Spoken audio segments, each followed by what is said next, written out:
As 'n mens praat oor taalvaardighede en om vir kinders taalvaardighede te verbeter, is die eerste ding waaraan 'n mens dink woordeskat. En dit is nie verkeerd nie, want hoe beter 'n kind se woordeskat is, hoe meer woorde hy het, hoe beter gaan hy kan kommunikeer. Nou, ek het vir jou goeie nuus vandag. En dit is dat as jy aan woordeskat wil werk, hoef jy nie die woordeboek van die rak te gaan afhaal of 'n lys woorde met jou kind te begin dril nie. Al wat jy nodig het as jy jou kind se woordeskat wil verbreed, is storieboeke. En omdat ek dink dat jy my dalk nie glo nie, het ek 'n paar van Luistervink Stories se storieboeke gevat en sommer net 1 of 2 van die bladsye ontleed, sodat jy kan sien watter wonderlike bron van goeie woorde storieboeke is. Woorde kom nooit op hulle eie voor nie. Ons gebruik woorde altyd in sinne. En daarom is dit eers wanneer ons woorde in sinne hoor, dat ons regtig sin van hulle kan maak. In sinne kan ons woorde se betekenis baie makliker aflei en begryp. In vandag se tyd is dit belangriker as ooit dat ons kinders goeie taalvaardighede het, want kunsmatige intelligensie het gekom om te bly. En ons tree in interaksie met kunsmatige intelligensie toepassings deur middel van taal. Jy rig jou versoek met woorde, en hoe beter jou kind hom of haarself kan verwoord, hoe beter sal die versoek wees wat hy rig aan die kunsmatige intelligensie toepassing, en hoe beter jou kind taal begryp en kan dink, en onthou, denke is 'n uitvloeisel van taalvaardighede, hoe beter jou kind kan dink en begryp, hoe beter sal hy kan beoordeel of die antwoord wat die kunsmatige intelligensie toepassing vir hom gegee het, iets is wat hy kan gebruik. Maar kom ons spring in en ons kyk na 'n paar van Luistervink Stories se storieboeke en ons kyk hoe gewone boeke jou kind se taalvaardighede en woordeskat kan verbeter. Reg, ons eerste boek is Die Bootrit. Hierdie boek is nie 'n boek wat ooit geskryf was met die idee dat die kind dit self moet lees nie. Dit is 'n boek wat vir kinders voorgelees word. Wat jy nou in die eerste plek van moet kennis neem is dat wanneer ons vir kinders lees, hulle baie ingewikkelder woorde en taalgebruik kan verstaan as wanneer hulle dit self lees. 'n boek soos Die Bootrit kan ons voorlees vir 'n 5-jarige en hy gaan die storie baie geniet en dit goed verstaan, omdat hy daarna luister.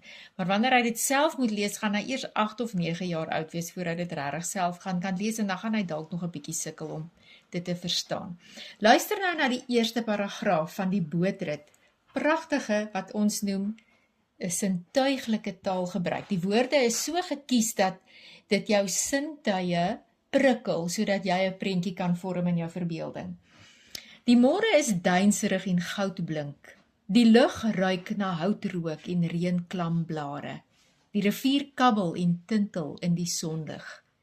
Hierdie is nie die soort woorde wat jy gaan gebruik in 'n gesprek met jou kind nie. Jy gaan nie sê, "Goeiemôre my kind, het jy lekker geslaap?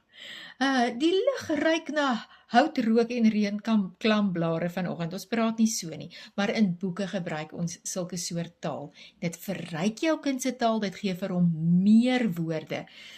Kyk 'n bietjie na die werkwoorde hier. Kabbel en tintel. Dit is woorde wat jou kind moet ken, maar wat hy nie in alledaagse gesprekstaal mee te doen gaan kry nie.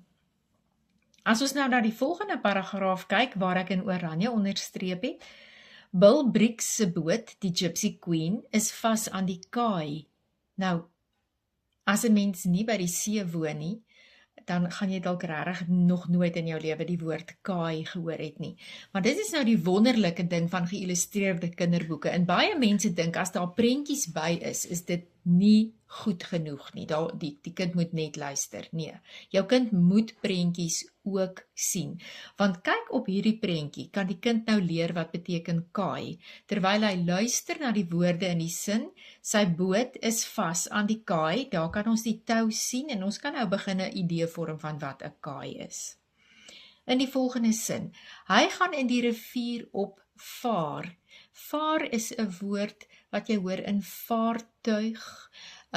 Is 'n tipiese woord wat jou kind in wetenskap in graad 4 gaan leer. En jy moet weet wat beteken vaar en dat die manier waarop 'n boot oor water beweeg word vaar genoem. Jy ry nie met 'n boot op die water nie, jy vaar met die boot op die water. Hier kry jou 5-jarige wat na hierdie storie luister, die woord pasella. Hy hoef dit nie te leer nie, hy hoor dit in die storie en jy sal nie glo hoe goed kinders woorde onthou nie. Hulle is so sponse en hulle suig dit net op. En al wat jy moet doen, is jy moet seker maak die kind het die woord gehoor. Jy hoef nie nog vir hom te verduidelik wat dit beteken nie, hy moet dit net hoor. Kyk nou na daardie laaste sin in oranje. Die katjies is in hulle noppies, het ons idiomatiese taal gebruik.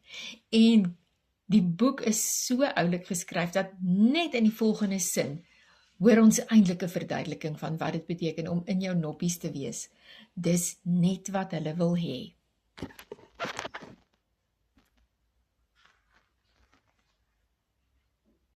Nou sal jy dalk dink die bootrit is nou nogal 'n boek met baie woorde daar op die bladsy.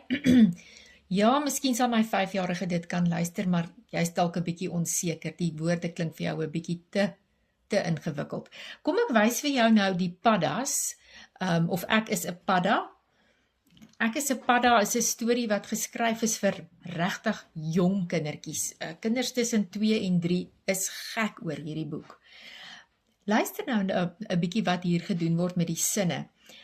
Dit sê daar, ek is 'n padda, ek woon by die water.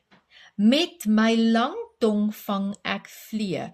Ewe skielik is die woordorde anders as wat ons gewoonlik praat. Gewoonlik as ons gesels, dan sal ons eers die doener en dan die werkwoord hê, maar hier het ons die woordvolgorde in die sin omgekeer. Met my lang tong vang ek vlee.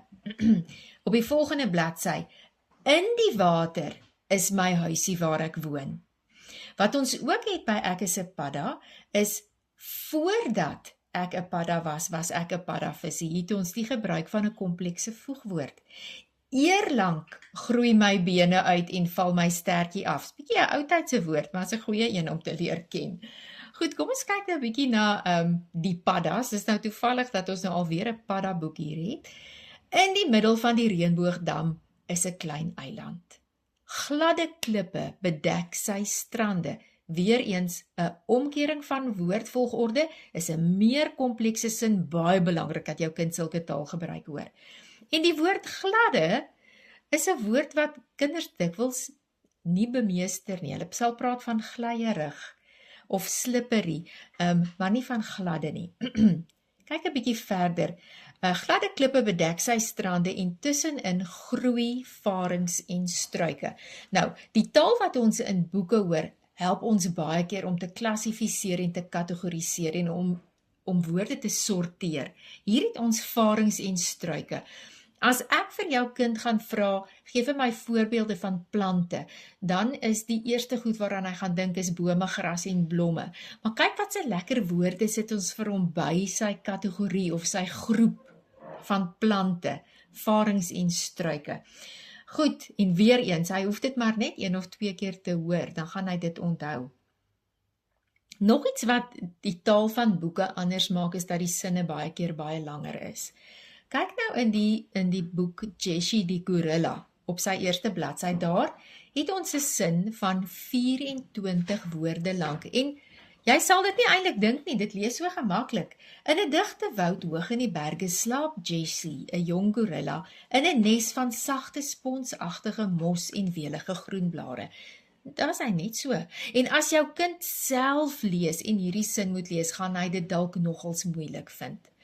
Maar wanneer ons voorlees, omdat ons stemme gebruik en die woorde 'n bietjie groepeer of fraseer soos wat ons lees, maak dit dat die kind dit net baie makliker kan inneem. Selfleesboeke, so sinne is baie keer korter, terwille daarvan dat die kind nog besig is om te leer lees. Jou kind se brein is 'n wonderlike ding. En as jy die regte stimulasie gee, dan ontwikkel dit in 'n kragtige masjien wat alle leer vorentoe vat. As jou kind genoeg woorde leer deur te luister, gaan hy ook nuwe woorde kan leer deur self te lees. Ek wil jou aanmoedig om regtig elke dag vir jou kind goeie stories te lees. Nou, miskien gaan jy vir jouself afvra, maar waar kry ek daardie boeke? Of jy gaan sê, wanneer moet ek tyd maak om daardie boeke te vind? En ek wil vir jou geruststel, dit is wat ons by Luistervink Stories doen. Ons soek goeie boeke en ons lees goeie boeke vir jou en jou kind voor. Neem 'n subskripsie uit en begin om saam met jou kind stories te luister. Sit woorde in daai ore.